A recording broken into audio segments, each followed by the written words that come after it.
이쯤 되면 자유한국당 백가쟁명입니다. 선거 패배 이후 내홍에 깊숙이 빠져들고 있습니다. 당원들까지 나서서 이제 서로 비난 대열에 가세하고 있습니다. 중앙당 해체 그리고 비대위원장 외부 인선 등을 골자로 한 이른바 김성태 혁신안 격론이 예상됩니다. 추은호 YTN 해설위원 최진봉 성공회대 교수와 함께 정치권 얘기, 이 얘기 중심으로 나눠보도록 하겠습니다. 안녕하십니까? 네, 안녕하세요. 예. 내용은 김성태 혁신안 저희들이 계속 그동안 방송을 해드렸으니까요. 여기에 대해서 지금 찬반 양론이 있는 것 같은데 각각 어떤 의견들입니까? 일단 자유한국당 내의 정치인 혹은 또 계파 간에 당을 어떻게 수습할 것이냐에 대해서 백가쟁명식으로 각자의 의견이 있는 것은 정치는 당연한 겁니다. 예. 그렇기 때문에 오늘 의원총회에서 격론이 예상이 될 건데요. 가장 핵심은 비대위를 먼저 구성할 것이냐 아니면은 조기 전당대회를 할 것이냐 이것으로 먼저 첫 번째 쟁점이 될 겁니다. 무슨 말씀이냐면은 자유한국당 당원 당규에 보면은 대표가 거리했을 때는 60일 이내에 임시 전당대회를 열어서 대표를 뽑게 돼 있습니다. 기본적으로는요. 그 대표는 자녀 임기를 채우기 하기 때문에 내년 7월까지가 만약에 그런 방식을 취한다면은 내년 7월까지가 임기가 되는 거죠.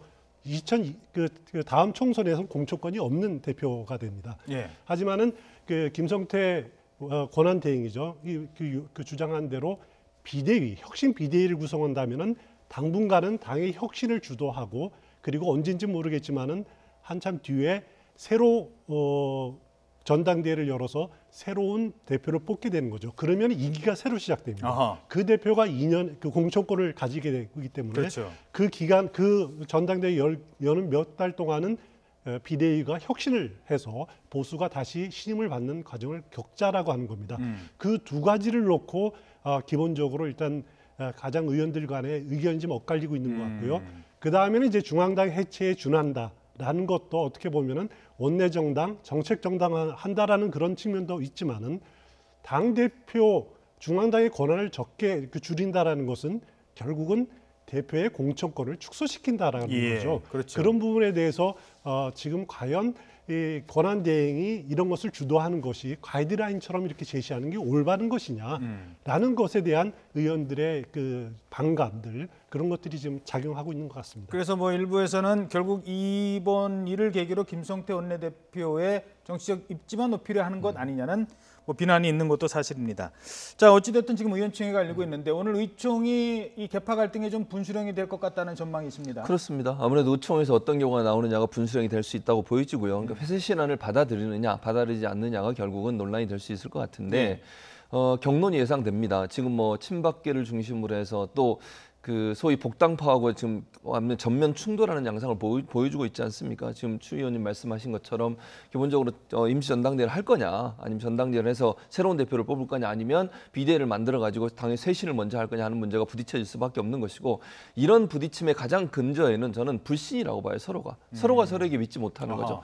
저 세력이 권력을 잡으면 자기들이 언젠가는 팽을 당할 것이고, 또 반대로 이쪽 세력이 권력을 잡으면 자기 세력이 팽을 당할 수 있다고 하는 그런 불안감의 연속성, 그런 것들 때문에 충돌한다고 저는 보여지거든요. 최근에 나온 그 메모도 그런 형태라고 저는 보여져요. 그 메모 나온 뒤에 서로 이건 친박의 예상 시나리오를 적은 거다, 또 이 점은 비박에서 우리를 공격하려고 지금 적은 거다라고 친박을 이렇게 공격을 하고 있는 상황이거든요. 그래서 그 불신의 고를 이번 의총에서 얼마나 줄이느냐의 문제인데, 제가 볼 때는 짧은 시간 안에 그 불신의 고를 줄이기는 상당히 어려워서 오늘 의총에서 결론이 나올지도 사실은 의문스러운 상황이라고 볼 수 있겠습니다. 예.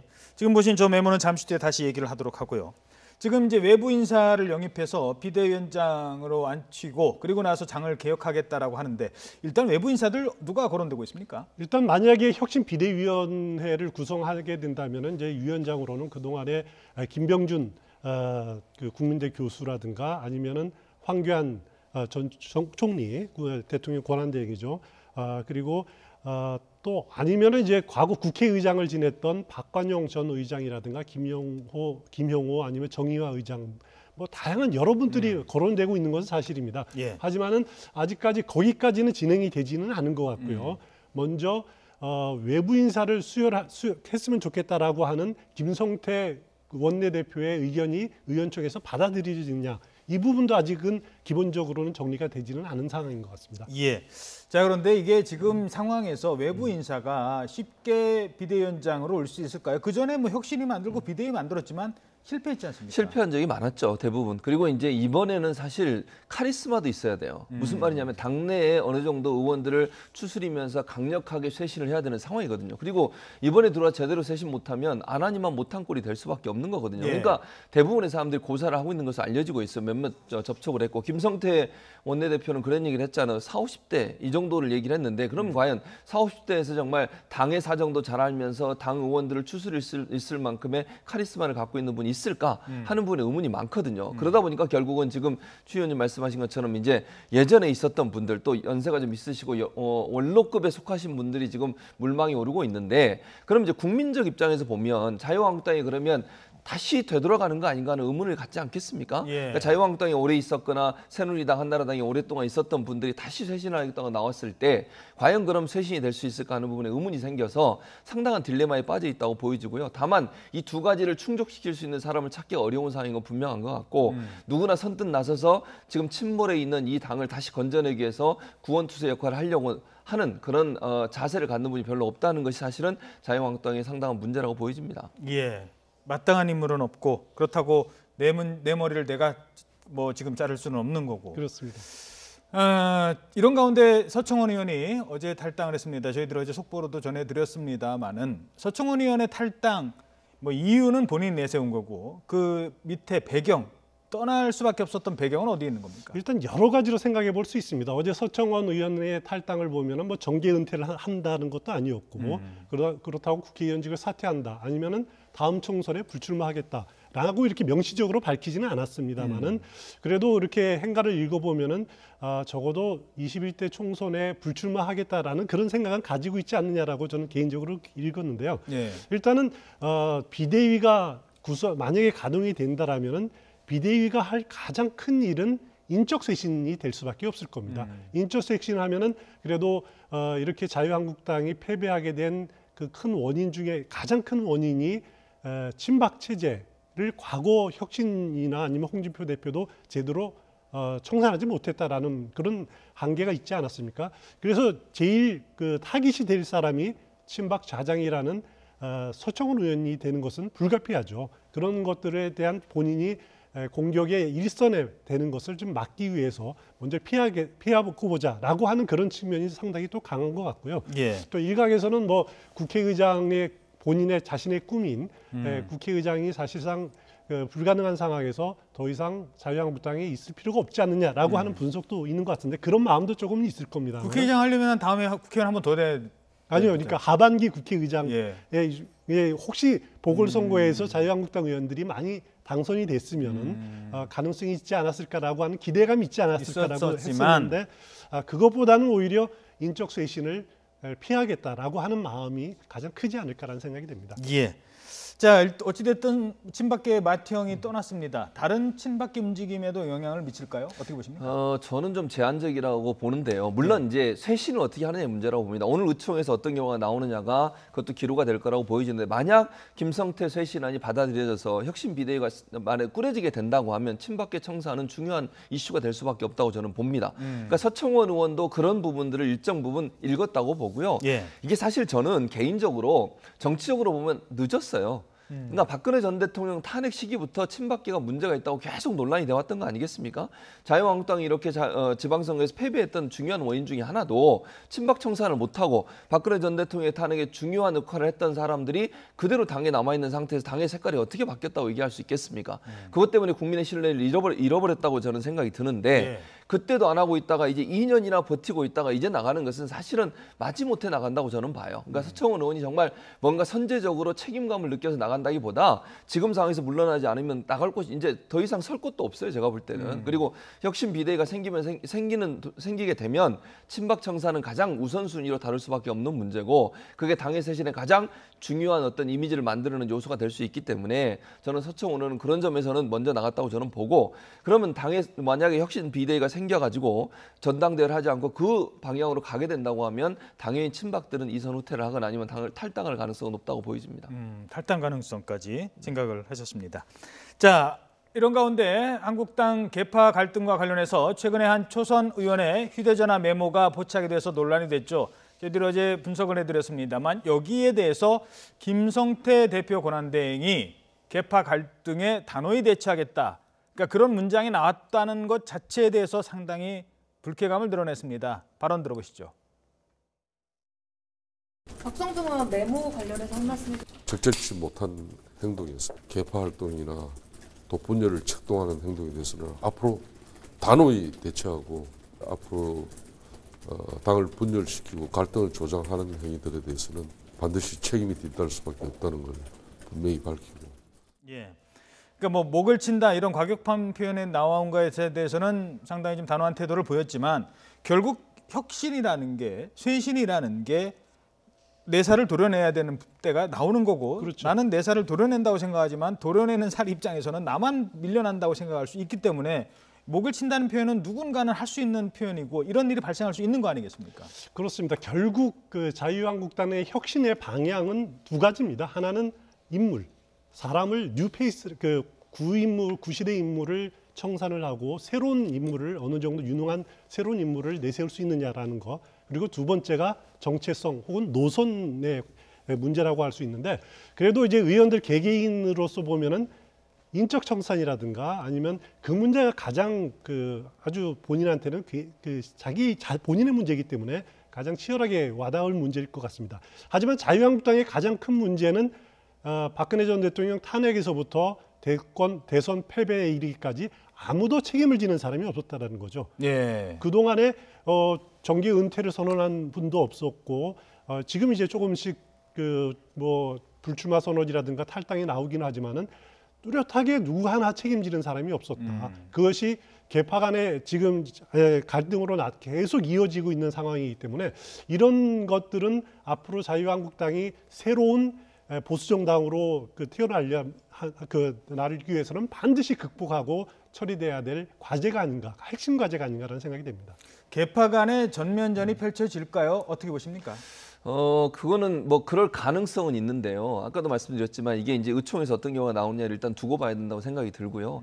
혁신 비대위가 만약에 꾸려진다고 하면 친박 쪽에서는 뭐 갈등을 유발할 수 있는 상황은 안 된다고 봐요. 무슨 말이냐면 혁신 비대위에서 일단 청산 대상으로 친박들을 좀 거론할 가능성이 있다고 보이지 않겠습니까? 예. 왜냐하면 사실은 그 자유한국당의 어떤 분위기나 이미지를 바꿀 수 있는 좋은 기회가 사실 그 탄핵 이후에 어떤 인적 쇄신이었거든요. 근데 그런 부분을 못하면서 결국 그런 위험성을 계속 안고 와서 지금의 사태가 일어난 거니까 거기에 대해서는 서청원 의원이나 아니면 친박계도 책임이 있다고 저는 봐요. 저는 그렇게 느낀다고도 보여지고 그래서 혁신 비대위가 강력한 혁신 비대위가 들어서게 되면 그 친박 청산을 시행할 것이고 그랬을 경우에는 갈등을 일으키기보다는 제 생각에는 서청원 의원을 중심으로 해서 탈당해서 새로운 세력화를 할 가능성도 저는 충분히 있다고 보입니다. 예전에 친박연대를 만들었던 시절이 있었지 않습니까? 그러니까 새로운 세력화를 통해서 당내에서 입지가 줄어들 수밖에 없어요. 친박이 물론 아직까지 뭐 사람은 많이 있지만 그럼에도 불구하고 색깔을 바꾸거나 아니면 본인의 정체성을 바꿀 가능성이 충분히 있거든요. 지금의 친박으로서는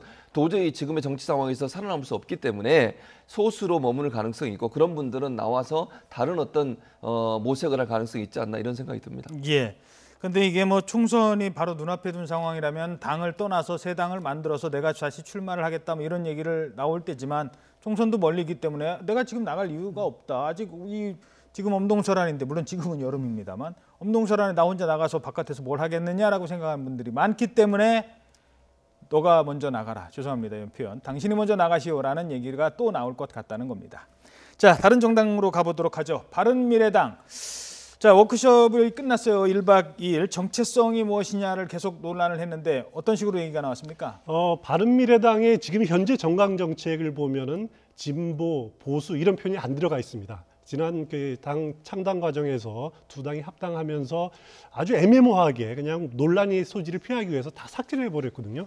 그런데 어제 마친 그 1박 2일 워크숍의 과정에서 보면은 당내 정체성 가지고 합리적 그 진보 그리고 개혁적 보수가 공존하겠다 하는 정당을 이제 지향한다라는 식으로 표현을 했는데 이것이 그 물론 이제 그 말은 좋습니다만 합리적 진보, 개혁적 보수. 예, 말은 좋습니다만은 과연 이런 그 그 논리들이 이런 말들이 공허하게 들릴 수 있다라는 거죠.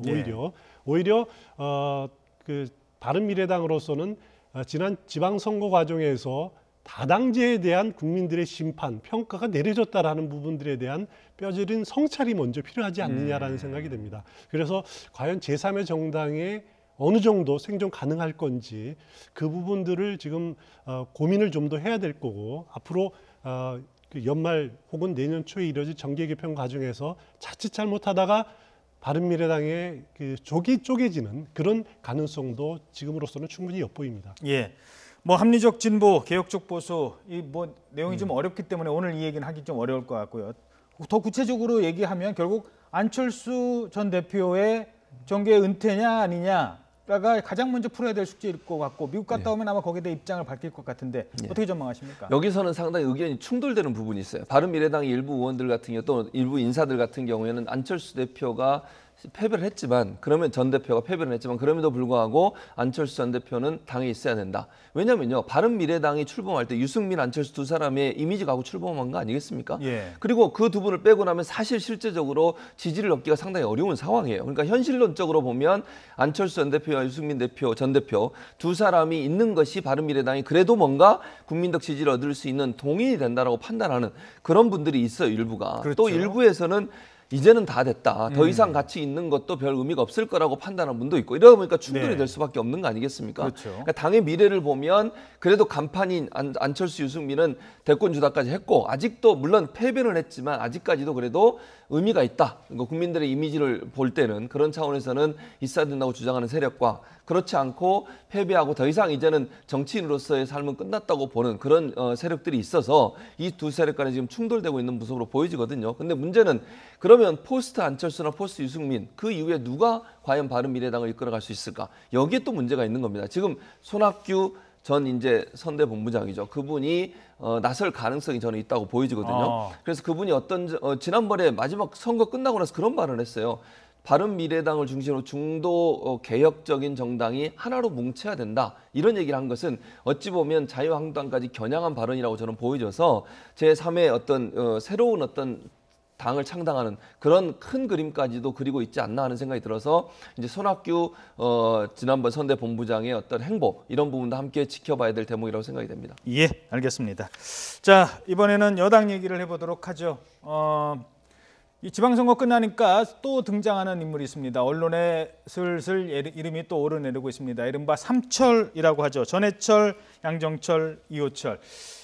지방선거 끝나면 이 세 사람이 물론 뭐 지금 현직에 있는 분도 있고요. 그렇습니다. 뭐 출마 또 최고위원이나 대표 출마 얘기가 나오는 분도 있습니다만 이 세 사람 얘기가 슬슬 나오고 있는데 좀 먼저 좀 정리를 한번 해주실까요? 예, 먼저 이제 전해철 의원 경우에는 지난 그 경기도지사 선거 당내 경선 과정에서 이제 이재명 지금 이제 당선자죠. 에게 패하지 않았습니까? 하지만은 그 더불어민주당 경우에는 8월 25일에 전당대회 열어서 새로운 대표를 뽑습니다.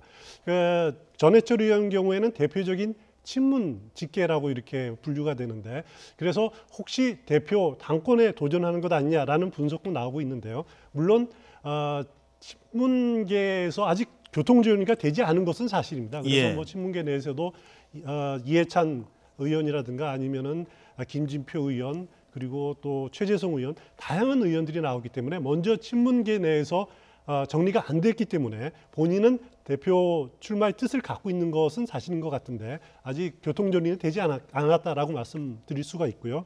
그리고 양정철 전 비서관 경우에는 그동안에 새 정부 출범 이후에 일본에 쭉 머물러 있지 않았습니까? 그래서 본인이 한 발 비켜와 있었는데 지방선거 끝나고 일본에서 귀국을 했습니다. 그래서 이것이 이제 당분간 영구 귀국이냐, 그래서 본격적인 활동을 재개하는 것 아니냐라는 관측이 나오고 있습니다만은 본인은 아직까지는 백의종군 하겠다라는 그런 입장은 여전하다라는 것으로 지금 알려지고 있습니다. 그리고 이호철 전 민정수석 경우에는 지방선거 마치고 또 중동으로 떠났습니다. 예. 지방선거 기간 동안에는 연초부터 대구 PK 지역에서 일단 지방선거의 그 승리를 위해서 이렇게 뒤에서 많이 완팀 운동을 벌일 정도로 많이 지원한 것은 사실인데 지방선거 끝나자마자 이런 그 재기에 대한 그런 논란에 휩싸이지 않기 위해서 바로 한 발 또 비켜나는 그런 모습을 보이고 있습니다. 예, 뭐 전해철 의원이야 대표 출마라든가 어떤 정치적 개인의 행보를 하고 있지만 나머지 이제 두 사람, 뭐 양정철, 이호철 두 사람이 지방선거도 끝났고 앞으로 총선 때까지 가만히 조용히 있을 거다라고 생각하는 사람 많지 않은 것 같아요. 뭐 그럴 수 있는데요. 저는 전면에 나올 가능성은 낮다고 봅니다. 지금 무슨 말이냐면 뒤에서 뭐 도울 수는 있겠죠. 뭐 그럴 수는 있지만 전면에 예를 들면 문재인 대통령께서 저 두 사람을 기용을 한다거나 아니면 정부의 어떤 직책을 맡기는 경우는 저는 없을 거라고 봅니다. 왜냐하면 그렇게 되는 순간 여러 가지 불필요한 요소들이 말들이 나올 가능성이 있고요. 또 두 사람도 입장에서도 처음에 자기들이 문재인 정부의 성공을 위해서 절대로 본인들은 그런 일을 하지 않겠다고 약속하고 떠났지 않습니까? 그런 상황에 다시 전면에 나온다고 하는 것 자체도 상당히 어렵다고 저는 보고, 또 하나는 지금 현재 청와대 같은 경우에는 한 사람이 주도적으로 뭔가를 이렇게 끌고 가는, 예전에 무슨 예를 들면 그 왕수석 이런 형태의 의도로 움직여지는 그런 형태가 아니거든요, 지금은. 그러니까 여러 수석들이 잘 조화를 이뤄서 이루어져 가 있는데 만약에 누군가가 여기 수석으로 들어가거나 아니면 청와대 비서진으로 들어가게 되면 한쪽으로 힘이 확 쏠릴 가능성이 있어요. 그랬을 경우에는 지금 문재인 정부가 추진하고 문재인 대통령이 운영하고 있는 청와대 운영 방식에 약간의 변화가 있을 수 있고 그것이 국정 운영에도 부담이 될 가능성이 있기 때문에 제가 볼 때는 직접적으로 전면에 내세우는 가능성은 좀 낮다고 보고, 여러 가지 형태로 뭐 뒤에서 도울 가능성은 있지만 전면에 나설 수 있는 상황은 아니다, 이렇게 보여집니다. 이들이 왜 이렇게 주목을 받는 거고 왜 일부 이제 보수 언론을 중심으로 이들의 일거수일투족을 계속 견제하는 걸까요? 그게 더 본질적인 문제거든요. 그렇죠. 아무래도 이제 뒤에서 뭔가 또 작업을 하는 게 아닐까, 이런 부분에 대한 의문이라고 저는 생각을 해요. 그래서 사실 그런 의문들을 완전히 깨끗하게 정리하기 위해서 회의로 나가는 거 아니겠습니까? 뭐 중동으로 가고, 물론 뭐 해외에 나가 있다고 그래도 또 여러 말들이 있긴 합니다만, 그럼에도 불구하고 한국에 있는 것 자체가 사실은 부담일 수 있거든요. 그래서 저는 그렇게 개인적으로 생각을 합니다. 이런 분들은 뭐 지금 전해철 의원 같은 경우는 의원으로 있는 거니까 그분이 활동하는 건 전혀 문제가 없다고 보이죠. 나머지 두 분 같은 경우에는 문재인 정부가 있는 동안은 일정 부분 좀 본인들의 역할을 좀 축소시키고, 또 이런 설화에 본인들이 이미 오르락내리락 하지 않을 수 있도록 해야만 문재인 정부가 성공적으로 끝날 수 있을 것으로 예상이 됩니다. 예, 알겠습니다. 자, 지금까지 추은호 해설위원, 최진봉 교수였습니다. 두 분 고맙습니다.